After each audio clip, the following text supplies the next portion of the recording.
Welcome back to another episode of Two Peas Out the Pod with Johnny and Shay. Yeah, what's up, guys?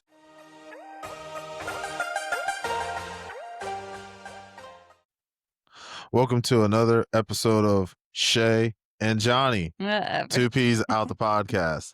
Hey, Yeah. guys. You're always jacking around. All right, guys, picture this. You finally meet your dream girl. You've got the perfect date lined up, and then the payphone rings. You pick it up, and a frantic voice says, "They've launched the missiles. We've got maybe 70 minutes before LA is gone." That's not a crank call. That's the setup for one of the most stressful, underrated, real-time thrillers of the 1980s, Miracle Mile. This movie doesn't waste a second. It's panic, paranoia, pure chaos from start to finish. And tonight we're throwing it back to 1988 to revisit a cult film that dared to end the world for real. Yeah, all I'm gonna say is what's those three long hair boys that used to sing about it's the end of the world. Yeah, the Hanson, yeah. We were gonna look that other song up too. There's another song about if you have 1 hour to live, what would you do? Oh, yeah. I forgot. Oh, yeah, you can throw that up on there too. Yeah. Don't worry, Shay will put that Pixar magic in there. Yep. And guys, stick around for the bonus content because the director stood to his GUNS on this movie. So, guys, Miracle Mile unfolds almost in real time, following Harry Wieshello, who is played by Anthony Edwards, as he desperately tries to find Julie, which is played by Mare Winningham, and get them both out of Los Angeles before nuclear annihilation. Instead of focusing on world leaders or military generals, the movie keeps the camera tight on ordinary people, diners, taxi drivers, strangers on the street as panic spreads through LA. The beauty of this approach, it feels frighteningly realistic. You're not watching heroes, you're watching what you might do if the time came and the end was coming without warning. That is true, because most world-ending stuff is like a superhero, or you're watching like the president and his cronies dealing with it or something. Yeah. This is kinda take from just, like, on the ground, boots on the ground, normal, like, everyday schmoes. Nah, yeah, Joe schmoes. just a regular guy working his job at a museum, met some hottie at the museum, and Some hottie. so to Some each his own. hottie. Some hottie, and he was just like, all right, hey, Yeah. and the good thing is she actually, waited for him for after work too, man. That was crazy, dog. I was like, wow. So, this film was directed and written by Steve De Jarnatt. Fun fact, this was his passion project, guys, but he only directed one other film called Cherry in 2000. It was produced by Hemdale Film Corporation. They also gave us Platoon and the Terminator movies. When you say Platoon, are you talking about Platoon with Charlie Sheen in it? I'm not sure. I didn't look up the year.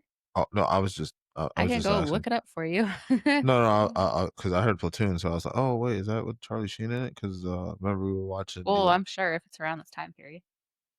80s, yeah, then yes. Yeah. And then the stars of the film, like I mentioned, Anthony Edwards. He also played in Top Gun and ER. He gives us a surprisingly vulnerable everyman performance. And then Mare Winningham, she also played in St. Elmo's Fire, which I haven't seen that one. Plus cult favorite faces. Hold on. What was that last movie called again? St. Elmo's Fire. Is that Elmo from the Sesame Street? I don't know. I said I never saw it. But was that made by Jim Henson and the Sesame Street Maybe. gang? I don't know. Sure. I hope not. Because what was Elmo doing with the fire? I don't know. And then also cult favorite faces like Micheletti Williamson, Denise Crosby, who played in Star Trek, and Brian Thompson, who played in Cobra. Are we talking G.I. Joe Cobra? I don't know. Oh, okay. Because you say these names, I'm like Cobra. I'm like, are you talking about Cobra? Like, look up Brian Thompson and see which one it was if you want to know. Man, I need to start getting more detailed in on this part because you always harass me about it. No, because I was just saying, because I heard Cobra. I was like, oh man, that Cobra? I've never even seen that. Oh, you never seen G.I. Joe's American Heroes? I don't know what Cobra is. Is that the title? No, I'm talking about Cobra is the antagonist. I don't know. I've never seen it. Sorry. Oh, okay. Yeah. So, guys, the hot script of the 80s. In the early 80s, Miracle Mile was one of the most talked about unproduced scripts in Hollywood. Almost every studio wanted it, but they all demanded a happier ending. Steve De Jarnatt flat out refused, even turning down a rumored $1 million offer for the rights to just protect the story's bleak finish. We'll talk about that more in bonus content. Uh, that's in the bonus content? Yeah. Oh, okay. And then it was almost a Twilight Zone episode. At one point, CBS considered turning it into an episode of the revived Twilight Zone series. They passed because, well, let's be honest, it was way too dark for TV. Uh, you mean you talking about that black and white television show Twilight Zone? It could have been on there? Yeah. Word. Because they were all fighting for the script when he presented it. Oh, okay. I was just saying, cause damn, dog, Twilight Zone wanted it too? Damn. And then it had troubled production. The movie bounced around development hell for nearly a decade. The director finally signed a two-picture deal with Hemdale, which gave him the freedom to make Miracle Mile the way he wanted it, ending included. Damn right. The ending, without spoilers, let's just say the movie sticks to its vision. No last second miracle. No, it was all a dream. That uncompromising choice is exactly why fans revere it Y today. you know who also said it was all a dream? Yeah. Biggie Smalls. He Yeah. used to read Word Up magazines. Oh, wow. The soundtrack, guys. Tangerine Dream did the score. That was such a funny name, I thought. It made me crack So, up. yeah, When I yeah, saw that so on the yeah, credits, yeah, I was yeah. Because laughing. when I heard the thing same thing too, and I was like, "Man, so wait, they ate a tangerine and they had a dream? Is I that was how they like, came up with the "What?" music?" I guess so. And it's one of the eeriest, most pulse-pounding synth scores of the '80s. So check out that a song if you're into the '80s, music like that. Fun Um, fact. I'm into the 80s music like that. Well, you should add it to your playlist. Actually, I James am. probably would like it. James will love it. Tangerine Dream basically created the soundscape of apocalyptic paranoia during this era. So, yeah. They also worked on, movies called The Thief, Firestarter, and Sorcerer. Thief? They did Thief too? You know that one? No, And then, filming in real-time locations, much of the movie was shot on and around Wilshire Boulevard in Los Angeles at night, giving it an authentic, you could walk these streets today kind of vibe. word. You know one thing I did like about the movie? Mhm. It did have equality in it. I saw a gay guy that was at the gym with his partner, and he And he said, was no, gonna no, no, no, yeah, oh, because you can't say that. no, because the reason why, because it was a main part in it, because the guy that was working out, the other lover, he actually knew how to fly a helicopter and stuff, and he actually came back for him and the girl at the towards the end. I'm sorry, I'm giving it away, but it's just it was so really good. It was a great movie. So that's why I was just like, man, it was a total. It wasn't like inclusion. It was actually all about, because it's about the civilization, about the world about to end. So that's Right. what I liked about it. It was just like more of a all like, hey, like this shit can really happen, and you know. Yeah. So that's one thing I did like about that. And that takes us to social media hit list. Do you wanna go over those while I go check on, our little, overlord? Because he's in there bopping around. Alrighty then, I'm gonna go ahead and I'm trying to get you guys going on this on here. Sorry, usually I'm a little bit quicker, but Shay's over here, and we got the little sprout. Oh, all right. So we're gonna start with the South Korea newborns are considered 1 year old at birth, and everyone's age automatically increase every January 1st. For example, a baby born on December 31st would be 2 years old the very next day. Holy shit! Are you shitting me? Oh god. Um, I mean, it it'll be crazy, but I believe it would still work. So then what else we got here? Oh, look, the Eiffel Tower scheduled for demolish in 1 year after its lease ends, and complaints that it's an eyesore. Listen, we're in Florida, and we have an eyesore over here too. So I can heart with them. I thought that was supposed to be part of history, but supposedly somebody told me that I guess it's unleveled on here. I mean, the picture looks like it's leveled and everything, but, I'm not a, what's the word I'm trying to think of? Not an architectural person to know this, so or a building permit person, whatever that shenanigans you wanna call it. Um, but, that does suck. I felt like, once they get rid of that, that's more parking. Uh, I don't know if there's a shopping district. I never, uh, been there, so but that's pretty much right there, media hit list there, guys. So, here comes Shay coming back in a little late. Sorry, unfortunately, that's what happens when you have a little guy. Oh yeah, man. So he was just rolling around, just kicking. Yeah, he kicked off the camera and then he was awake and then he wanted to be held for a second. He just wanted to be like, "Hey, let me get this love. Let me Yeah. get this baby love." Did you like the ones I picked today? All right, guys, let's get back into the video. Yes, let's get back into this video, guys. So, budget versus box office. The budget for this one, like we always like to go over, they budgeted about $3.7 million, and the box office was a painful 1.1 million. Damn. So, audiences did not show up. Maybe it was the bleak subject matter, maybe it was poor marketing, but the film bombed on release, literally. So, still, VHS rentals and late night cable gave it new life, and over the years, critics have revisited it as a forgotten masterpiece of Cold War cinema. So today it is considered a cult classic, even though it didn't do so well in the theaters or in the release. Miracle Mile has a 90% audience score on Rotten Tomatoes. Was that your bonus content? Sorry. Yeah, but mainly, I saw it. Yeah, you're right. It was a 94 on Rotten Tomato. But yeah, I also saw on iMovie Daddy Baby, it gave it a 7 out of 10. That's, I guess, IMDb. I guess Yeah. is that what that means? I'm not sure, but IMDb, yeah. iMovie Daddy Baby.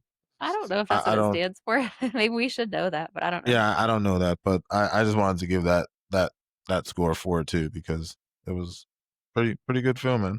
It's also cited by directors like Edgar Wright and Quentin Tarantino as one of the great under the radar thrillers.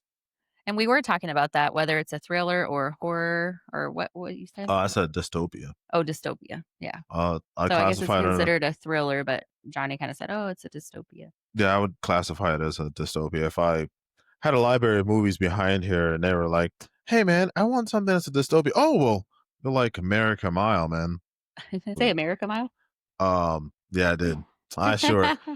Miracle Mile. That's Sorry. funny.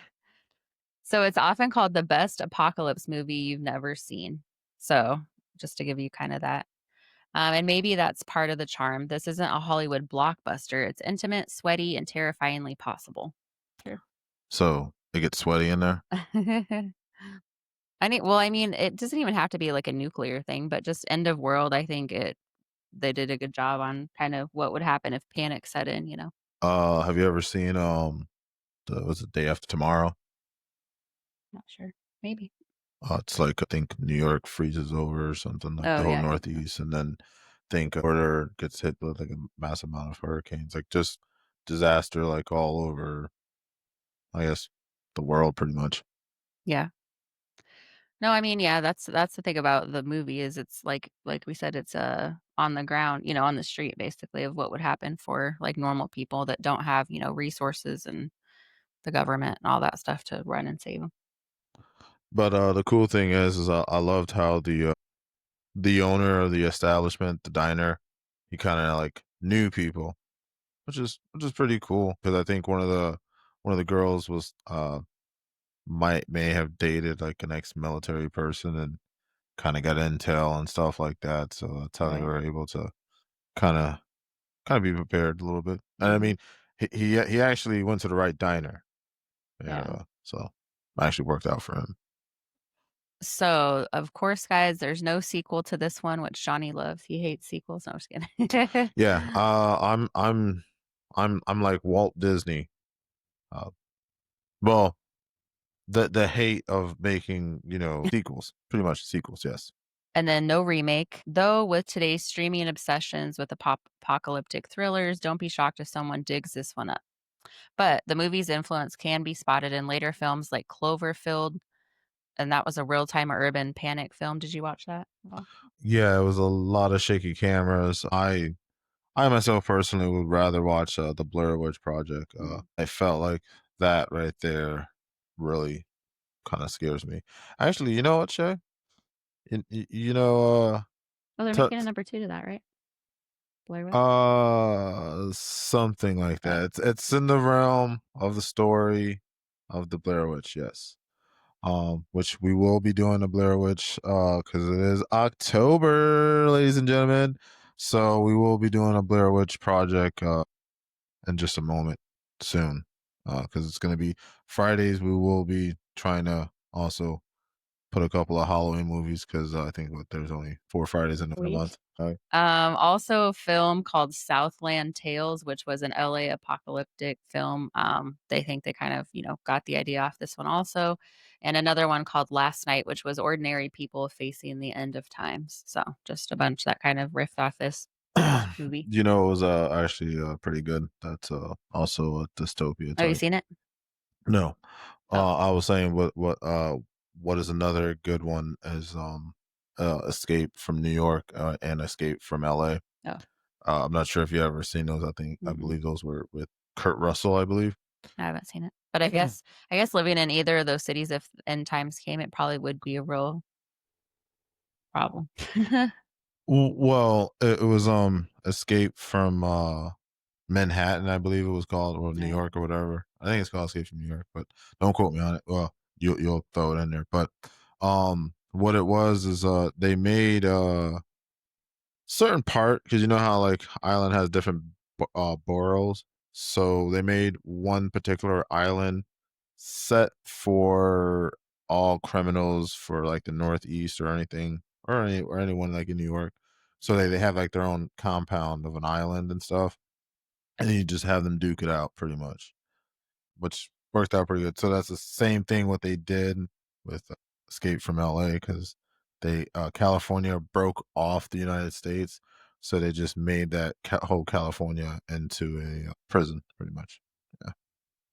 So its cult status is strong enough that boutique labels like Shout Factory and Arrow Video keep reissuing it on Blu-ray with commentary tracks and retrospectives. So I guess there is a audience that kind of collects this type of movies. Really? Yeah. I mean, I would like to. If I had a VHS, I would have this. A VHS or a DVD. I was saying VHS. Blu-ray. I would rather have this on a Oh, classic go VHS. Well, you VHS. better get one from the thrift store. No, just kidding. Just make sure it doesn't have any spirits hooked to it. Or you know what you could do is just you know if on your day off you chill by a local Goodwill or Salvation Army and be like, oh, madam, I see you're getting rid of a VHS there. I'll take that off your hands. I bet you could order one on Amazon, I'm sure, for pretty cheap. I bet you they still make Or if somebody doesn't want to them. pay for that, you can No, do I'm it just my saying though. way. Yeah, you could. So, guys, for this week's Throwback Thursday, even though we're putting it out one day late, we revisited a movie that asked, what would you do if you had 1 hour left to live? So, forget the superheroes and military bases. Miracle Mile makes it personal. It's not about saving the world, it's about saving one person and maybe yourself. It's the kind of movie that keeps you thinking long after the credits roll. And honestly, in today's world of constant anxiety and late night doom scrolling, it might hit harder than ever. Yeah. All I gotta say is it was crazy. The whole movie was freaking crazy. Cause and just like there was a moment in the movie where him and his girl, the cops were waiting for them outside that store. Next later, they started just trying to like say, "All right, man, we're gonna come out." And all you heard was doors closing and everybody leaving, and because the cops were leaving, trying to get their family together too. So Yeah, they did. It was after that first, they're like, "Oh, gotta go. Bye. See you guys later. Have fun." yeah, pretty much it was just every man, woman, child for Well, at themselves. that point, it is. Yeah. It's like, well, whatever. It's end of time, so do whatever you need to do. Well, So, do you want to do your section? oh, do my section. Okay, yeah, we're gonna do my section there then. All right, so ladies and gentlemen, I just wanted to say I thought the movie was great. The only thing I only have on my section here is I love the style of the 80s. It was freaking amazing. Homegirl's hair was not doing her any justice. Shay will put her in there and you will see that yes. You rather would Why? have had a big hair instead of that chop job? Hell yeah, man. Look, I look right here. I would have taken old girl from Who's the Boss. She's from Who's the Boss. I forgot her damn name. Alyssa Milano. Look, that's Alyssa Milano when she was young. Big hair, perfect. Would have took that. Look, I would have taken look at this. I would have taken this. But no, she didn't even do her hair like that. I was highly ticked off about that. Shit, I would even take this one. Wow. She came out with some jerkers. I'm like, yo, Isn't that off sure. of, Coming to Yeah, America? coming from America. Yeah, Coming man. to America. Coming from and to America. No. Yeah, so yeah, that's pretty much it, man. I was just really pissed off, man. Really ticked off, guys. I would have took anything, dog. My Any whole thing with hairstyle. that girl, which I And then would no, look, I would have took this one, dog. Look how hot. Oh man, yeah, definitely that one. I would definitely take that one. no, I wanted to throat punch that girl through the whole movie because if you guys No, watch it, this you'll one see right why. here. Like this one right here, I would have taken. Wow. Jeez. No, but the whole time he would tell her like, "Hey, stay here," or "I'm gonna go do this, so stay here." And then she was just off running around doing extra stuff, and it's like, "What are you? You don't know how to listen." She was annoying me. Yeah, yeah. And listen, she did get stood up. Homeboy's alarm clock didn't go off because at the hotel the power went out or whatever. So he was supposed to meet up with her at at I think at 12 or whatever, and she stood there till I think like 1:45, and he got there at like 3. Just the whole thing does not make you go home. Like I felt like, geez, like the dude got there. I guess the next waitress that she knows was there. Um, she even tried calling him and it didn't go through. So, guys, that takes us to bonus content. So, like I mentioned, director Steve De Jarnatt was so protective of the ending that he basically sacrificed his Hollywood career for it. He turned down big studio jobs, he stuck to his guns, and after Miracle Mile, he mostly walked away from movies to become a short story writer. Talk about a plot twist. Bum bum Yeah. bum. So, Miracle Mile may not have blown up the box office, but it's proof that sometimes sticking to your vision creates a cult classic that outlives the blockbusters.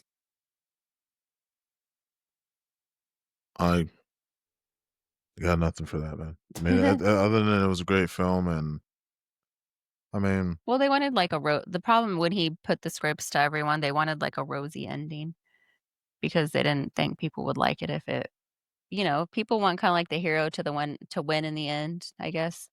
Don't give away the ending, but, I mean, oh man, that's what I guess everybody was fighting for, like, that turnaround, how movie plots are always yeah, like, but you're rooting for them, rooting, and they barely make it, yay. yeah, but that's I feel like that's unrealistic. Yeah, but most movies are like that. Yeah, but Most movies, the person, whoever you're rooting for, at least makes it, and maybe everybody else doesn't, but all right, so we want to start making short films and just be like, yeah, no. they're not gonna make it. Like in every type of film, like they're not gonna make it. Well, how many Yeah. movies would people watch if it was like that? Yeah, they're Like, gonna be pretty like, yo. sad movies. Oh man, no, but then people would be like wondering, like, man, geez, how many films? Does any of their films does anybody make it? No, nobody makes it. Oh. Yeah, I mean, I don't know. I get what they're trying to do, but he was literally trying to do literally, what he wanted to write it about, which was if you had an hour to live, what would happen? Yeah, yeah, and So, guys, that's your Throwback Thursday late on a Friday. Because of unfortunately, our family member that passed away, our little scooter boy. Scooter. So now we're going to ask you, would you jump in your car and run, or would you stay and hold the person you love as the clock ticks down? So go ahead and throw that in the comments for us. And that's it for the podcast, guys. See you later. Peace out, guys.